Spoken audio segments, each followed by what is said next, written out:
Hello and welcome to Filling the Sink, a podcast from Catalan News. My name is Beth Cohen, and today we'll be talking about entrepreneurial women in Catalonia.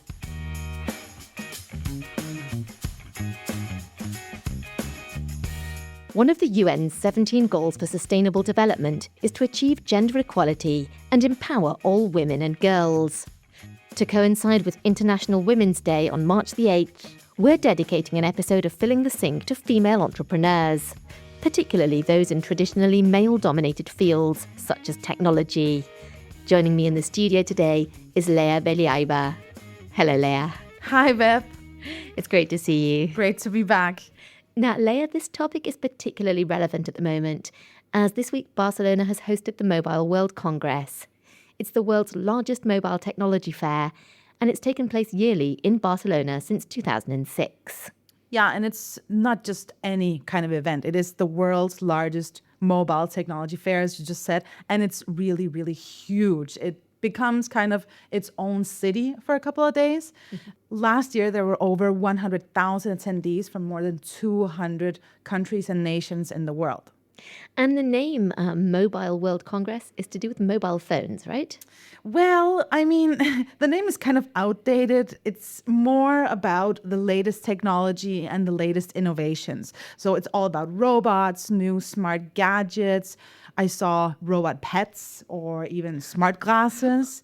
And it's also about AI, but there are also expert discussions on democracy, sustainability, and then, of course, how to get more women into tech. Which is the subject of our podcast.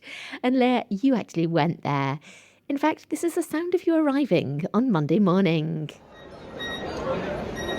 Hola.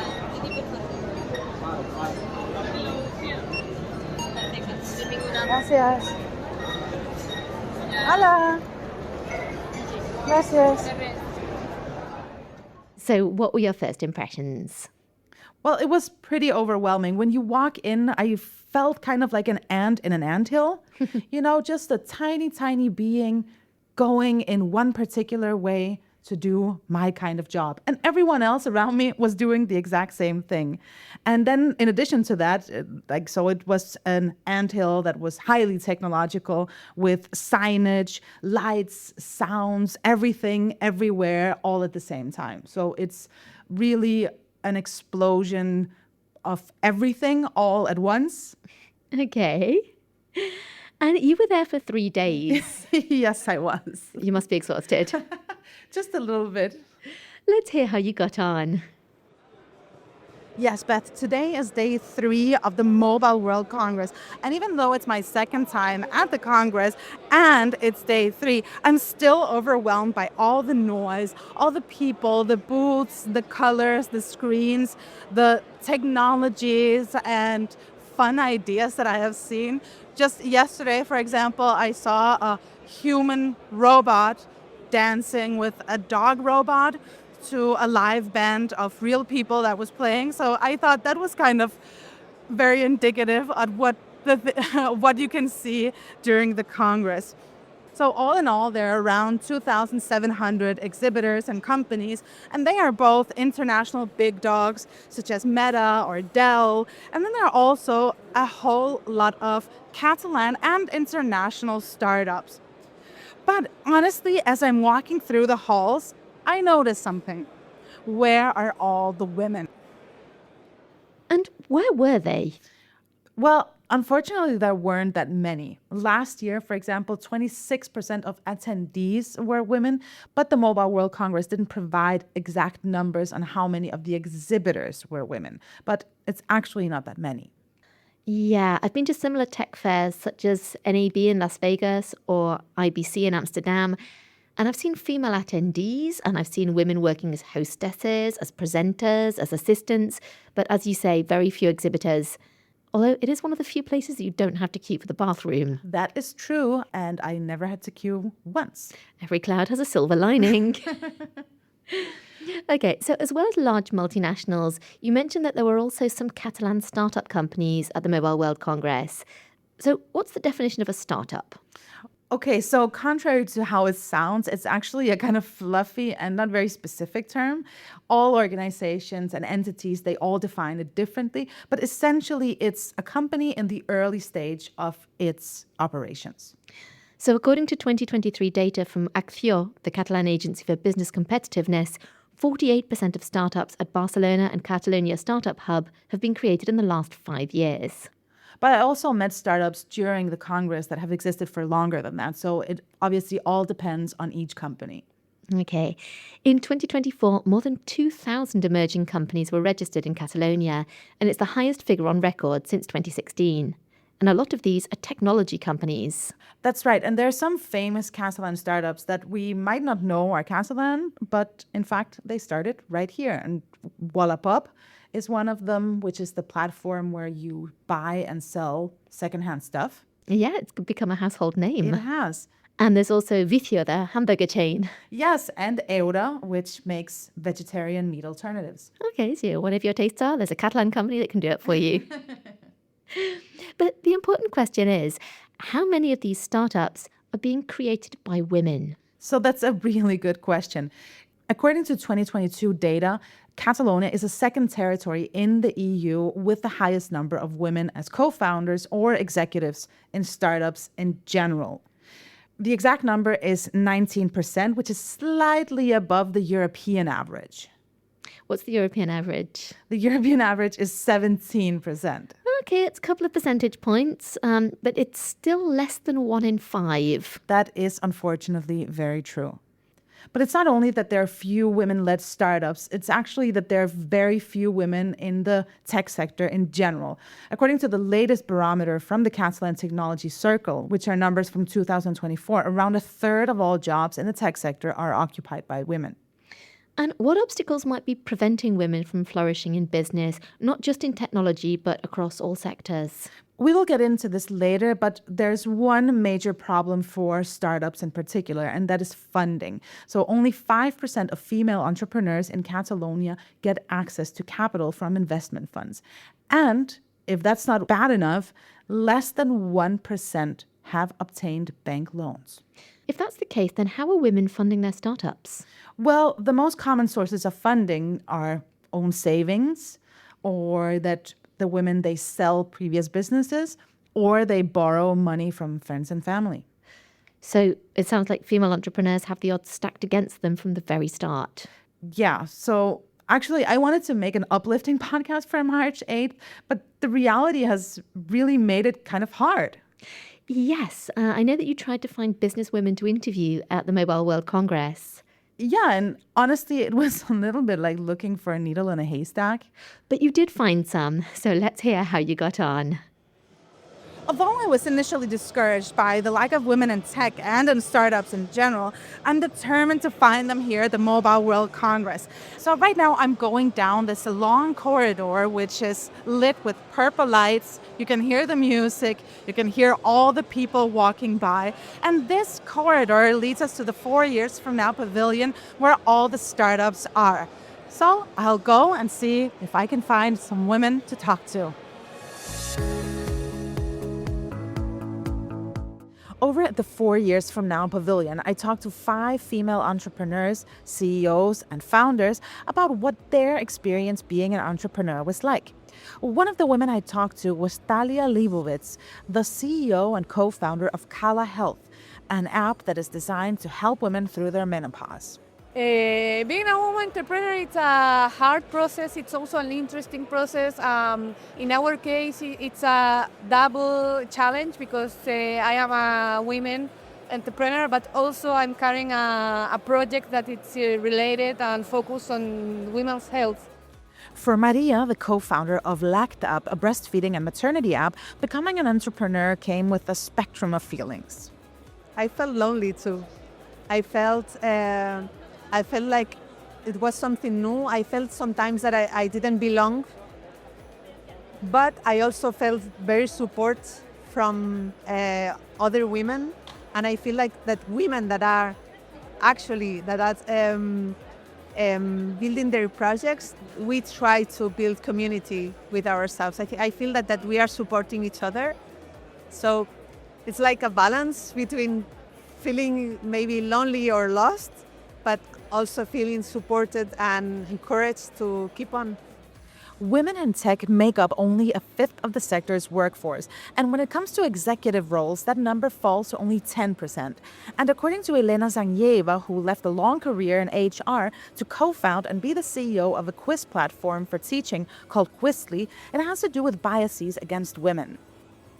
Well, first of all, we can see it's a fact that only 2% of all the venture capital goes to female-led companies. This is like definitely an outcome of any kind of unconscious bias towards gender and especially to female entrepreneurs, because what I noticed when I'm chatting with investors, the question that they ask men is like, okay, what are you going to do with the fund? How are you planning to achieve those goals? However, they ask women, what you will do in case you fail? So they think already that you're probably going to fail instead to encourage to succeed.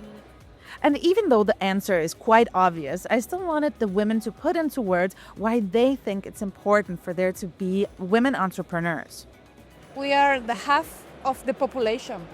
So we have something to say and we have something to give to the world.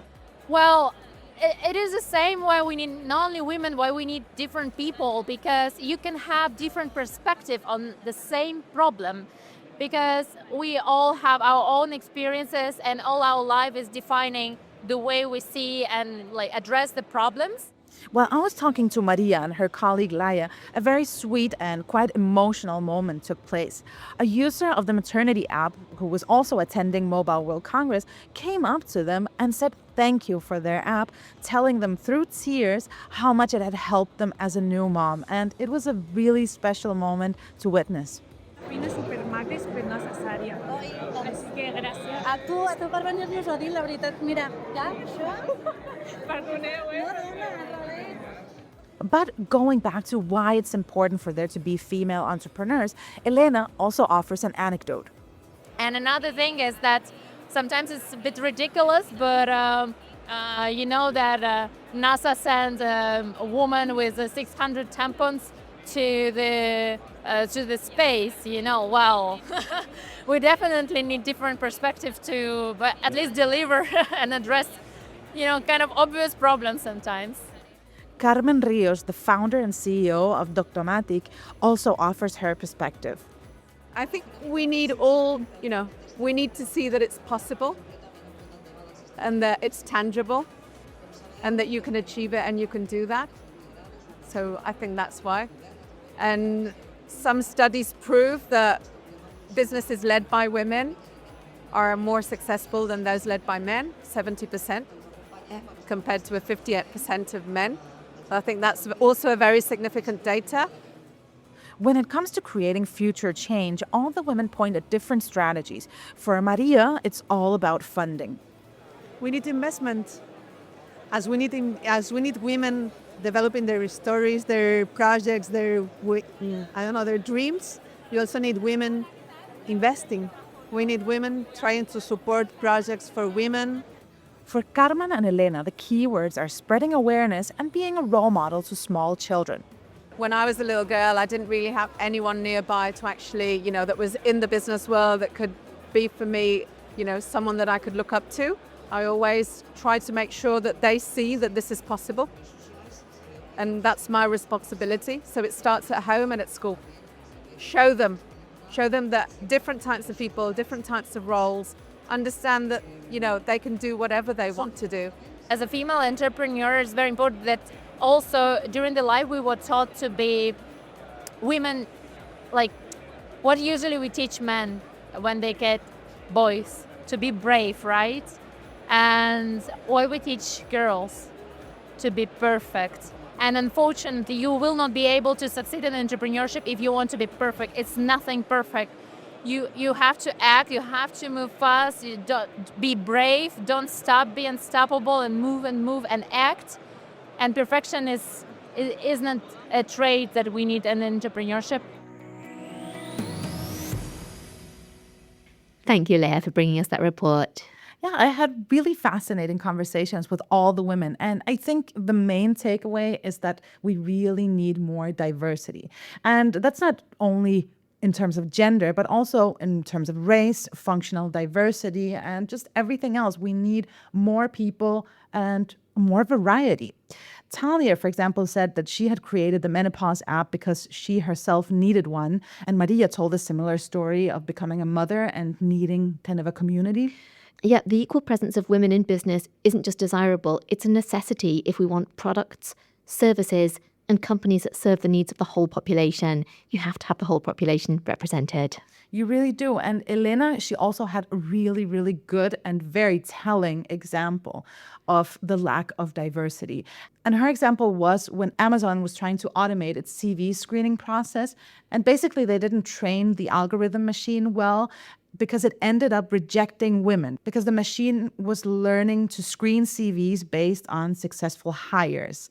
And all the successful hires were men. So the machine basically automatically rejected women. That is absolutely shocking. It really is. And just imagine, no one had ever thought about this. Although women may face more obstacles than men when starting a business, there are success stories that serve as an example and as an inspiration. And you met one such successful businesswoman who runs an AI company for women. Let's hear that report.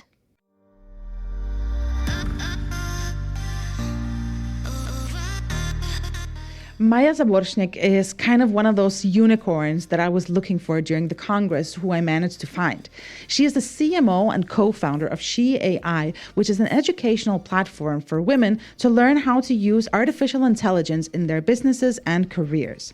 She and the company's CEO spoke at the Founders Academy about how to use AI for communication. And although the company is still very young, Maja told me about how excited she was about the growth and interest. It's been absolutely incredible. I must say we've been incredibly fortunate, from creating partnership with United Nations to being invited to speak at the MWC. Maja explained to me that SheAI is part of the AI for Good project by the UN. As the name indicates, the aim of the project is to strengthen the potential of AI while also working towards achieving the 17 Sustainable Development Goals. And one of the goals of SheAI is to create spaces where women can take matters into their own hands. I think there's been too much discrepancy for too long. So what we're doing now is women who are creating new spaces. This is what I'm seeing. So instead of fighting the patriarchal structures, but we're creating our own systems with our own angel investors, with our own legal teams, and just women that really support other women. And while getting funding as a woman entrepreneur is notoriously difficult, Maja explains that it should never be at the expense of the company's core values.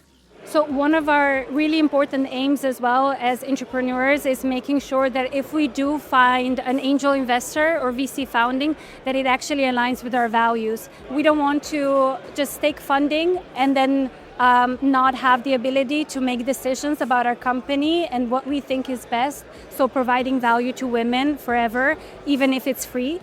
So for us, it's really relevant who we take on board. So we intend to be very careful when we do receive funding. No matter how challenging and scary it may be, Maja is a big proponent of creating your own path, not only for yourself, but also to set an example for others. I think it's really a beautiful journey when you break out of traditional systems. I think we all feel safer in our traditional jobs because that's where the salary comes in. That's a lot more reliable than being an entrepreneur. But being an entrepreneur can bring unbelievable opportunities that you might have never even thought of. There's just so many opportunities out there, right? We shouldn't limit ourselves to traditional roles. I think it's really important for us to see role models and to go after our passions. I think we need more female entrepreneurs because we can be the ones shaping the future, shaping the biases, and hopefully removing them. That was a really inspirational interview. The lack of diversity in technology is still apparent, but thanks to innovative female entrepreneurs such as Maja and the other businesswomen that we interviewed, changes are underway. But we also need institutional change, obviously. And there are some initiatives that support women in business. For example, the Barcelona Activa Construïm Femení, the Catalan government's Dona Empren, and also other initiatives from the Spanish state. But we need much more. It's just a drop in the ocean, but at least it's a drop. So let's take a moment on International Women's Day to celebrate the success of these motivational women. It's time now for our Catalan phrase of the week. Lea, what do we have? We have a phrase that I already used during the podcast. But not in Catalan? But not in Catalan. So this week's Catalan phrase is buscar una agulla en un paller. To look for a needle in a haystack. Exactly, unfortunately. Which is like looking for female entrepreneurs at the Mobile World Congress. Yes. But we found them. Yes, we did. This week on Filling the Sink, we've been talking about female entrepreneurs in Catalonia. Thank you to everyone who spoke with us at the Mobile World Congress. And of course, thank you to you, Lea Beliaeva, for joining me today. Thanks to you, Beth. That's all we have time for today. Thanks for listening. Make sure to subscribe to Filling the Sink wherever you get your podcasts if you haven't done so already. We'll be back again next Saturday with another exciting episode of Filling the Sink. On behalf of all the team here at Catalan News, I'm Beth Cohen, wishing you a great weekend and a happy International Women's Day. Feliç Dia de la Dona. Fins aviat. Adeu.